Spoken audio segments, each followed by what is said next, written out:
That's what we stand for, grinding throughout everything we do. And that's the culture we've been establishing within our team, within our locker room, and on the field. We just have so much to prove, right? But not to others, to prove to ourselves and prove ourselves right. That we did put in the work, right? We are capable, and we are capable of winning at a high level. You know, people talk about the past, but we don't worry about that. Like, everybody's just ready to go for it and just build and turn this into a great winning program. The challenge of believing that everything you've done has changed who you are. When you really take the field next Friday night and believe that, put yourself in the mirror, you can know that you've changed. You've changed who you are, you've changed who this program is, and you're ready to go out there and show it to people.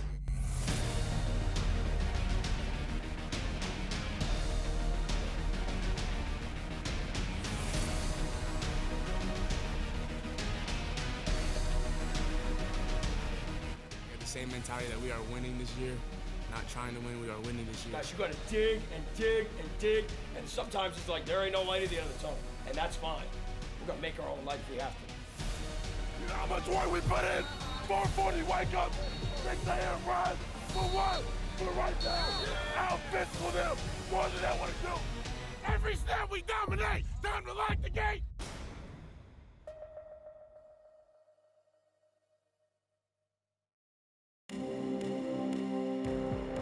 What a statement in the opener. Dominant right from the opening kickoff, and the Blue Devils roll past Temple 30-0 as the Elko era is underway in a big way. Finding the right coordinator means everything to a first-time head coach, because you got to find guys that you can trust to run the sides of the ball and in the philosophy and the way that you want them run. And so it's crucial, because you know what those guys provide, they're the guys that are on the front line of everything. You know, as much as I'm able to kind of have an influence or have a say, really they're the ones who are responsible for all the details of everything that we're trying to get accomplished. And so a lot rides on those two guys. Having the right two guys can mean the world of difference for a first-time head coach. Was very fortunate. Obviously, Rob Smith is a guy who I had a long relationship with, and him and I kind of crossed paths a lot, and then he worked for me over at Texas A&M, and so was very comfortable and very happy when we got him. And then Kevin Johns was a guy that I kind of knew indirectly. We had crossed paths and played against each other a few times over the years, and he was just kind of always a guy that was on my radar, and fortunate to get him to join us from Memphis. And I thought both of those guys did an amazing job the other night, calling offense and defense. So 1st and 10 for Temple. Mathis from the shotgun. Play fake, gonna throw. He's in trouble, and he is sacked! Back at the 15-yard line, Franklin hit him first, and Carter finished him off. 2nd down and 10 after the incomplete pass that was thrown out of bounds, and they're gonna keep it on the ground and nothing doing. Straight ahead. Thrown maybe for a loss is Norwood. They're gonna say he got back to the line of scrimmage, but no more. And an inside handoff, and nothing doing for Sadie. Into the pile. He'll lose 2 yards back to midfield. Rob was the defensive coordinator at Maine when I was the defensive coordinator at Hofstra, and so we battled against each other. And then Rob was at Rutgers when I was at Bowling Green, and so we kind of knew each other that way. And then, so then we kind of just started talking and sharing ideas. And then he kind of bounced around a little bit and kind of was looking for a spot when he was at Minnesota, and we were able to kind of bring him over to Texas A&M, kind of in an analyst role, just to kind of help me out off the field a little bit, which was great. And then, stayed in touch and stayed close. And then when this thing came up, was able to land him and get him to come here with me. Mike's been awesome. He's an unbelievable resource defensively. He's on top of things from A to Z, and I think we have a wonderful staff too. We have guys that have coordinating experience. Jess Simpson's been a head football coach for a long time, been in the National Football League. Lyle Hemphill's been a defense coordinator in this league. We got Coach Ishmael Aristide was with Mike at Texas A&M, so he knows. I've worked with Ish before too, and Harlan Bauer's been with me and been with Mike. So I think there's a lot of really, really good ideas, and I think we're blending it together and in order to get the best product we can on the football field. Getting better, baby. Good job. You're too much on your toes, right? On the rails of your feet. And press downhill. Got it? Let's go, baby. Have a day. Put your eyes right on his hip. Right on his hip. Got me? Stiff arm, guys. Just harassing. Harass the stiff arm. Oh, there it is. There it is. Go. There. Better, better, better, better. So go. Fight. Run our feet. We're wrapping and we got to run our feet on contact.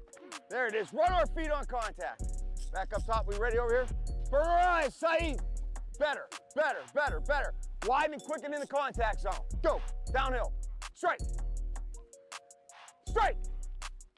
Back under control. Back. It was just kind of merging ideas. You know, he obviously came from one background and was very successful in the way he had played defense, which philosophically was similar, but there's always little subtle differences. And then obviously we had our way of doing things. And so it was just good for him to kind of learn the ins and outs of what we did and why we did it and be able to give his feedback and kind of put his ideas or his thoughts into it to even make it a little bit better. What we got to find ways to do is we got to play really, really hard, right?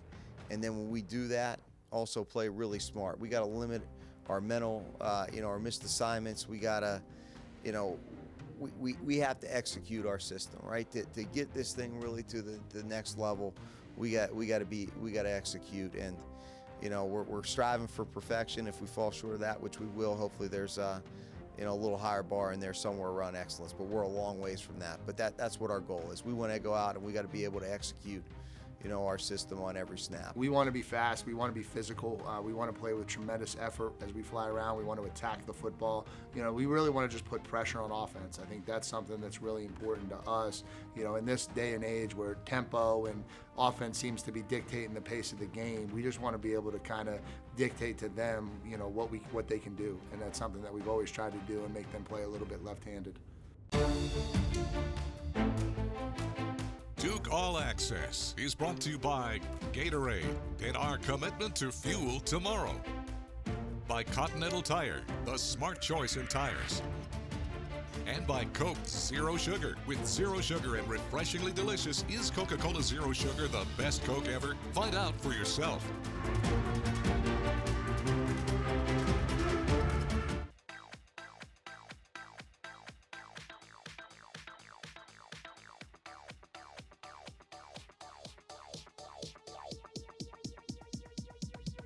I need to try it first. You can feel confident Continental is the smart choice in tires. Can they handle extremes? Yep.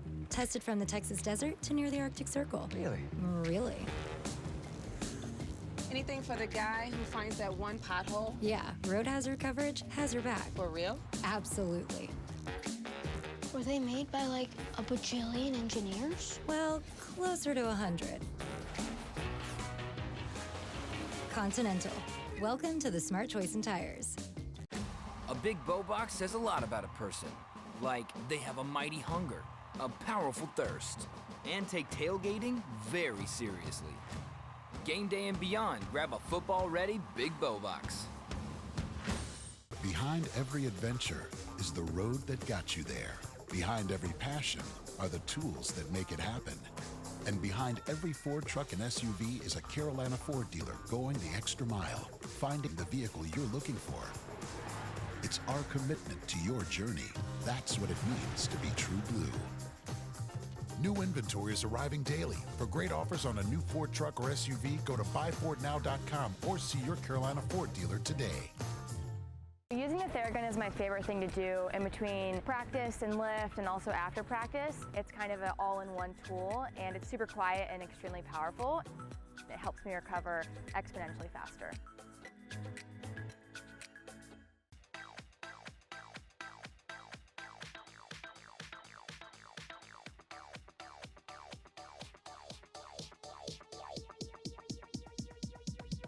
I need to try it first.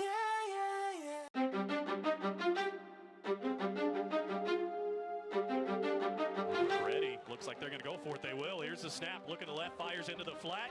Incomplete.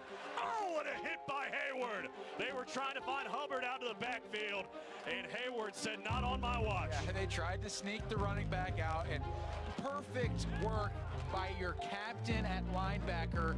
Linebackers are the key to the defense because they're the guys that have to be the playmakers. At the end of the day, if our defense is humming the way we want it to, those guys are going to be our leading tacklers and our leading playmakers, and certainly that was the case Friday night. I think Dorian and Chaka were our two leading tacklers. Dorian, my OC, he's making a big impression. Cam Dillon also making a big impression. Cam Dillon, this being his first year in Power 5, I feel like he's really stepped up to the plate, stepped up to the challenge. And Dorian too, with this being his, I'm pretty sure this is his third year starting. He's taken on more of a leadership role and more of more of an older guy's like mentality on the game, and he's starting to talk out there a lot more too, and just know what's going on a lot more. So it's been good. I call it like paralysis by analysis. Like I don't really want to think too much. Like I just want to see something and go. Like take the thinking out of it and everything. And so, like you can't ever prepare too much. And so going to this next week and everything, I'm gonna spend a lot more time like preparing everything just so I feel more comfortable on the field, just so you can play faster and make plays. You know what I'm saying? So yeah, it feels good. That's what I want to feel like. Mathis takes the snap, going to throw on second down into the flat, has it complete. Not much room for Hubbard. He'll go across the 15 and barely get back to the line of scrimmage at the 17. And it's third down. Really happy with what Shaka Hayward is doing. I thought, he's a kid, as talented as he's been, as productive as he's been, really had his best summer ever. And I think he's playing at even higher level than we've seen on film in previous years. And then Dorian's really come along, and I think he had a really good opener. He's getting more and more confident in what we're asking him to do. I think his body's getting bigger and stronger, and I think he's learning how to utilize that as a player. And then, obviously getting Cam Dillon as a transfer was something that we were really excited about. So for him to go out there and give us some quality snaps and cause a fumble on a big hit, that was really good. Here's a snap and a handoff for Anderson running left, trying to get to the outside, nothing doing. The ball's out, and the Blue Devils have it at the 44-yard line.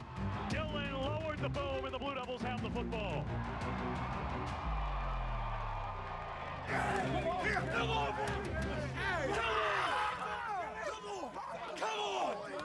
Really happy with the development of Nick Morris. He's had a really, really good 3 weeks, and I think he's put himself in position to continue to get more reps and more opportunities. And then, Trey Freeman and Rocky Shelton have really, stepped up and played well lately. And so I think we've got 6 guys that we feel really confident with, and I think those guys are going to be able to really continue to get bigger roles as we move on in the season. We want guys to be who they are, and Shaka by nature is not a loud person, but he's a really smart football player. He does a great job communicating with our front in terms of what they have to do. And when we're in the big room together, when Shaka says something, people listen to him. And that's as much part of leadership and influencing our defense as anything. So, Shaka, I'm sure, he picks his spots when he's going to say things, but, really, really pleased with the progress that he's made since the springtime and really excited to watch him play this season. Me and Coach Smith, when I found out he was going to be the coach here, we hopped on a call, and that's how we started our relationship. It's been building ever since January, and it's only gotten greater. So, we're pretty tight, and we just know what to expect from each other. So he's the leader of the defensive staff room, and I'm the leader of the players on the field. So we both got to have that just leadership mentality and just knowing what everyone's doing. And all the communication that's got to go into it.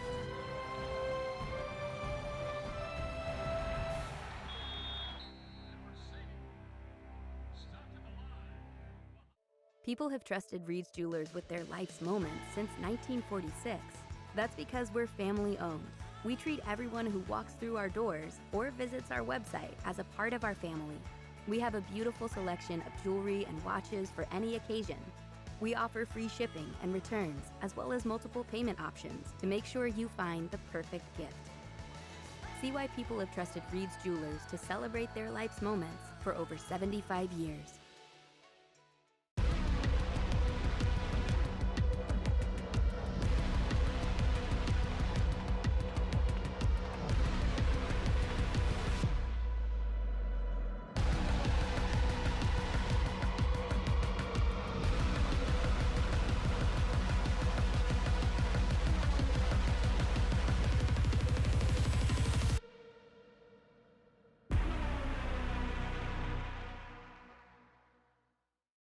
Behind every adventure is the road that got you there.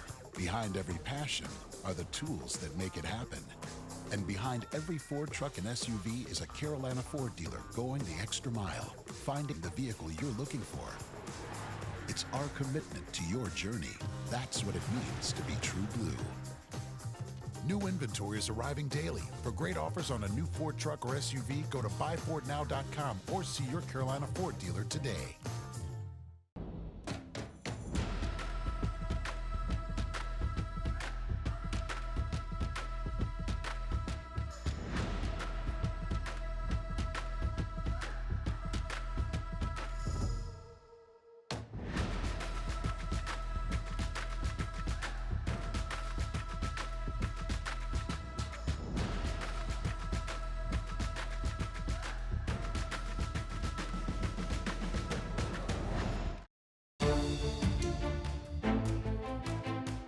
Duke Football 360 with Dave Harding, presented by Continental Tire, the smart choice in tires.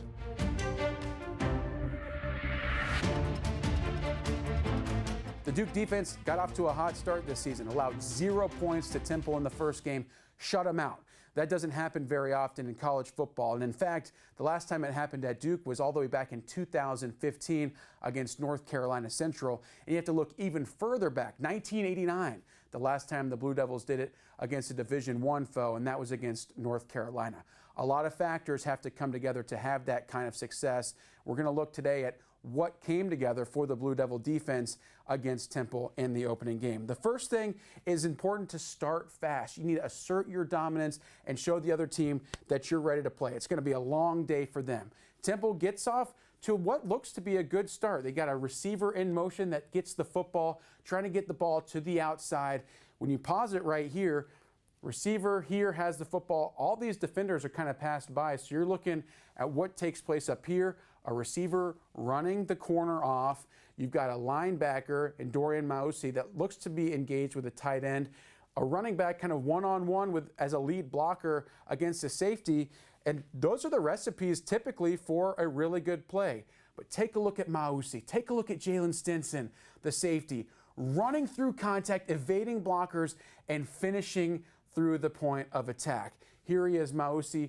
Look at the physicality through the blocker, pushes him back, keeps his feet running the entire time, and running the ball carrier into the ground. A great start, letting Temple know it's going to be a long night. This is in the passing game. Look inside, the two defensive tackles.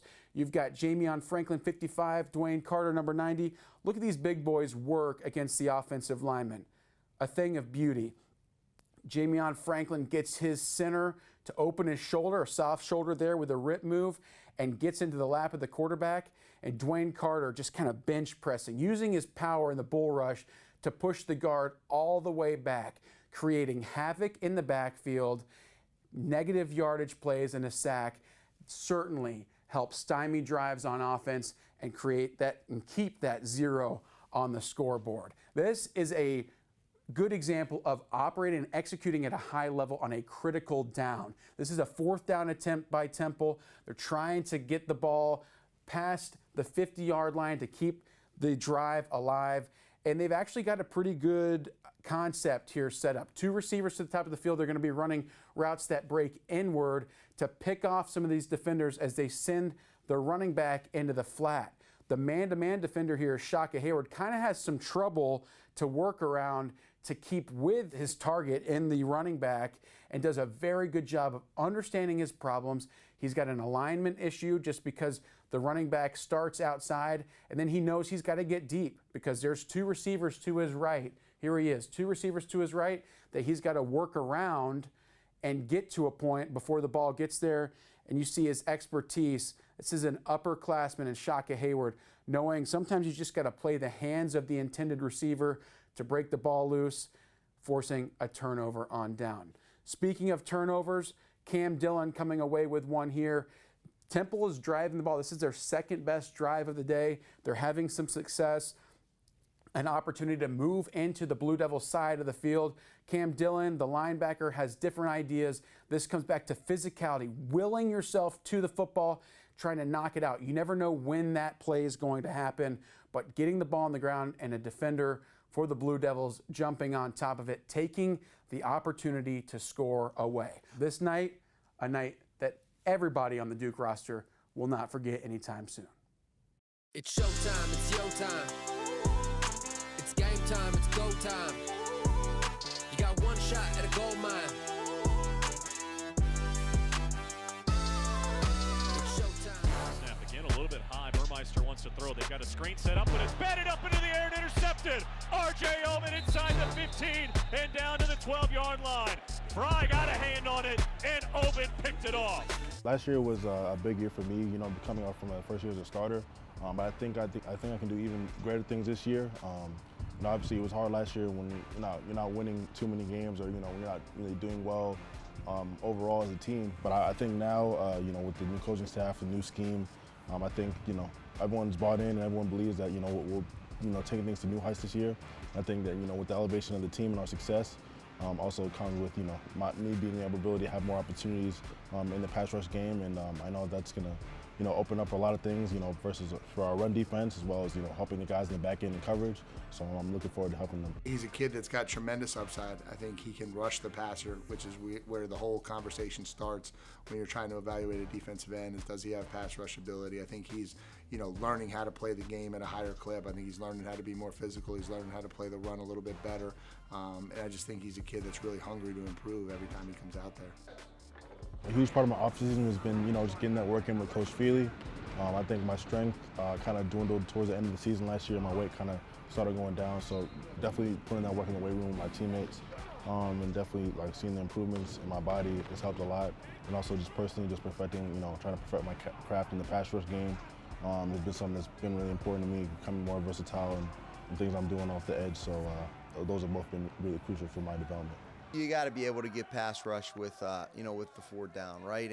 And pass rush shows up in a lot of different ways, right? You know, the game of football, whether it's, you know, an RPO or play action pass, you know, pass rush for us necessarily isn't, you know, getting a sack every time they throw the football, but we got to be able to disrupt throws, right? We got to be able to get hands in the quarterback's face, make him change his launch angle, and then, you know, there are times when we're going to bring pressure when we need to, and when we do that, we got to put the quarterback on his back. So I think we have different ways to put pressure on the quarterback. It's not going to all be based on sacks. It's going to be based on disrupting the quarterback, and I think we can do that with a combination of 3, 4, and 5-man rush. I think Coach Elko, you know, he bring in, you know, a mentality of just no BS and going straight to work and getting things done.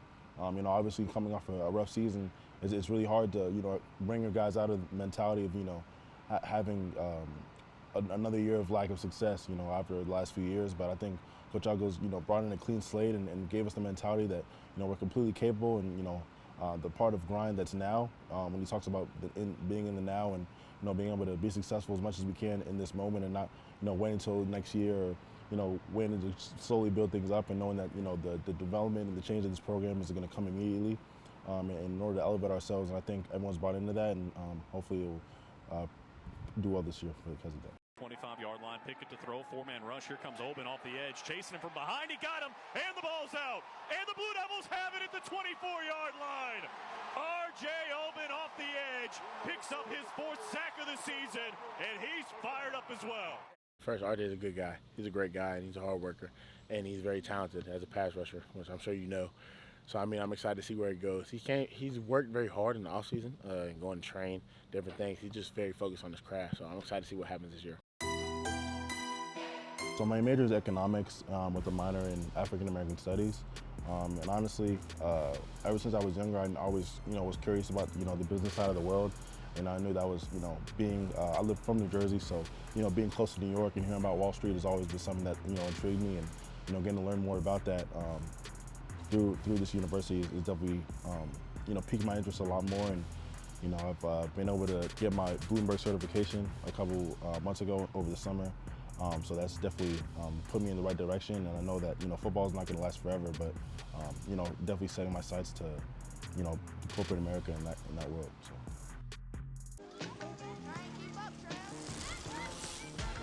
Send no blitz. Send no blitz. When I was young, I'm not a kid anymore. Start playing and never stop playing. You get the most from the game when you're having fun. You can feel confident Continental is the smart choice in tires. Can they handle extremes? Yep. Tested from the Texas desert to near the Arctic Circle. Really? Really. Anything for the guy who finds that one pothole? Yeah, road hazard coverage has your back. For real? Absolutely. Were they made by like a bajillion engineers? Well, closer to 100. Continental. Welcome to the smart choice in tires. A big bow box says a lot about a person. Like they have a mighty hunger, a powerful thirst, and take tailgating very seriously. Game day and beyond, grab a football-ready big bow box. Using the Theragun is my favorite thing to do in between practice and lift, and also after practice. It's kind of an all-in-one tool, and it's super quiet and extremely powerful. It helps me recover exponentially faster.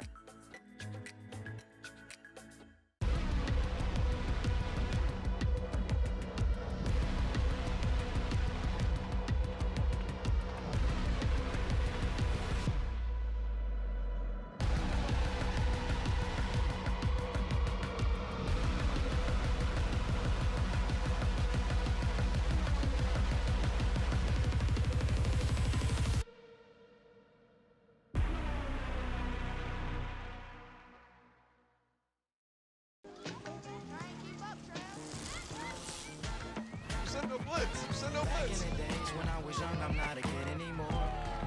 Start playing and never stop playing. You get the most from the game when you're having fun.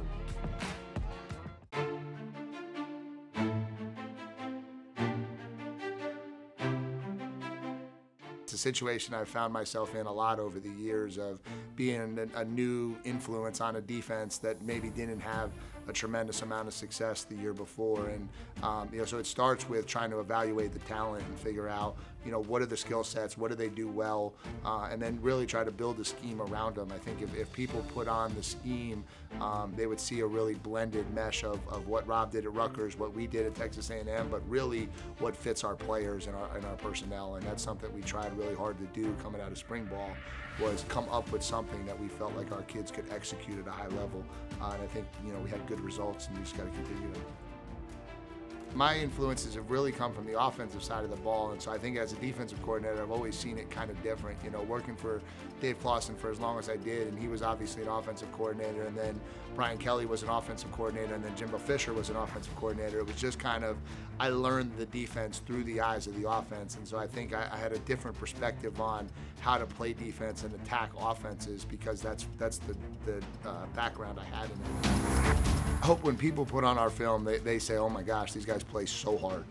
That to me is the staple of what you want your defense to look like. And I think our kids are starting to buy into that, and that's something that's really important. And then I just would like them to say, they turn the football over. They attack the football, they're relentless in their pursuit of the football, and they generate a lot of turnovers, which ultimately helps them win football games.